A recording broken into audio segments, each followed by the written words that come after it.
We may be witnessing some of the best Star Wars in years. And yes, I'm talking about Maul, Shadow Lord. We're here today to talk about episodes 1 and 2.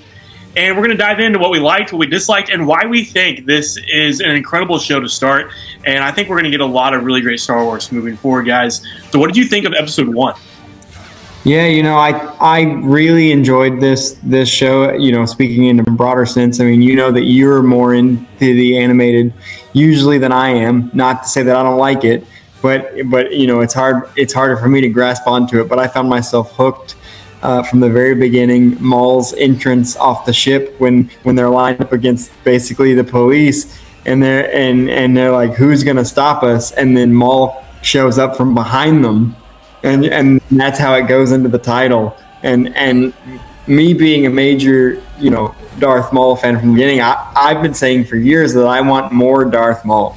More, where from that fan film that surfaced on YouTube back in like 2015 to the rumors, to the Tales of the Empire, like to Rebels. I've always wanted more Darth Maul, so I'm so excited for this show.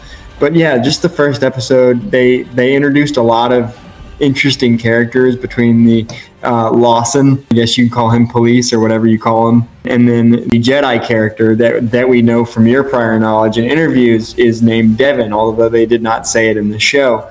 But her character is really well done. So one thing that stood out to me through both episodes and through the whole show is the animation style, but also like the cinematography of these first couple episodes, which I know you're saying cinematography, it's animation, but that's what blows me away. Like, this animation is done like a full-on Star Wars movie, and some of the choices and the cameras and the way the angles and the voice acting just blew me away in this one. Yeah, I don't know if you noticed, I'm sure you did, but there's a scene where it's the main crime boss when he thinks that he's being attacked by the other crime syndicate, and they're in his office, and it's panning back and forth between him talking and his henchmen, and the camera like goes blurry on his face, and then you can see the people behind him clearly, and then it goes back to being more clear on his face. Like, you don't see that in animation very often, like that type of cinematography that like you're shooting with an actual camera. And that's what I thought was so cool. And the animation, honestly, I've always been a huge fan of Lucasfilm animation. They have literally improved upon their animation for the past 20 years. They have continued to improve, and it looks beautiful. I mean, this show looks so freaking good, and I love the look of like the matte painting and the backdrops and that kind of thing. Like, the backdrops looked so incredible. The atmosphere was breathable. Like the smoke coming off of the ship when Maul came down in the beginning, like the texture on the smoke looked insane. Yeah. And so I think that they're blowing it out of the water with that. I think that the biggest piece here that I like about this show and the way they set the stage is the new Jedi characters are interesting. The cop is interesting, Lawson. But more importantly, Maul, even though he's maybe not as much on a screen as the other characters, his presence is felt, and he's just like this creepy, scary crime boss that everybody is afraid to talk about, or everybody doesn't know what's going on, and he's just pulling the strings from the shadows, and hence the name Shadow Lord.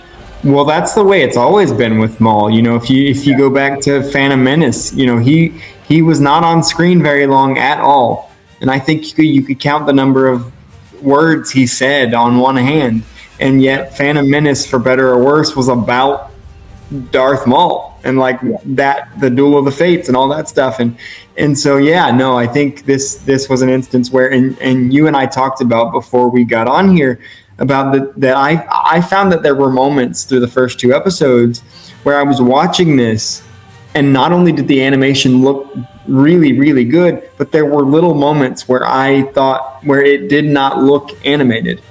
Yeah, like some of the shots with the drones, or some of the scenic shots, or the stuff with the ship. I'm like, that almost looks live action.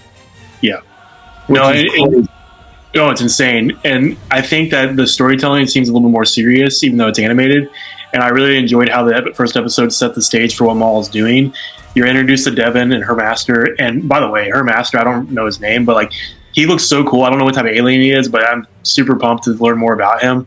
But I think that the setting the stage for her getting kidnapped, and then how Maul has a vision that he's going to have an apprentice, or that he needs to find her, that was super interesting to me. And ultimately, his motive is like, the Empire's in charge, and I want to get revenge on Sidious and everybody that wronged me. And I think that's what was so good about moving into episode 2.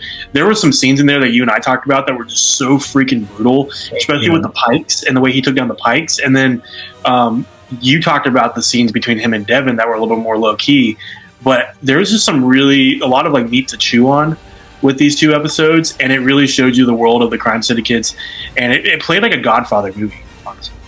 It really did. You mentioned that to me because you watched episode 1 before I did, and then ironically I watched episode 2 before you did because I watched them back to back. But you had told me ahead of time, you're like, this feels like a mafia movie. This feels like Godfather, and I really got that sense from this. Yeah, I think the future's bright for the show. I mean, it's already been renewed for season 2, so I'm interested to see what happens moving forward with this. I mean, like, Sam Witwer plays the part so well as Maul, and I think that the story with him trying to have an apprentice, he's never had that before, and he's trying to do things a little differently between the lines, and I think that Devon is pushing back on that, and so we're seeing a situation to where she's hooked to the Jedi code, but he's trying to manipulate her a little bit to like come to his side, and I think we're going to see that progression as we get going, and I'm really curious to see if she truly does become Darth Talon. I'm excited to see what happens. I know you're excited to see what happens. We talked to Ty too, and he's excited to see what happens. And so ultimately, I think this show could be some of the best Star Wars we've ever gotten. So let us know what you think of this show, these first 2 episodes,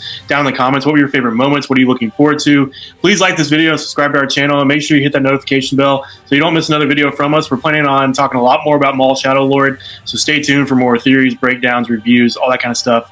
But until next time, we are Fandom Fix. See ya.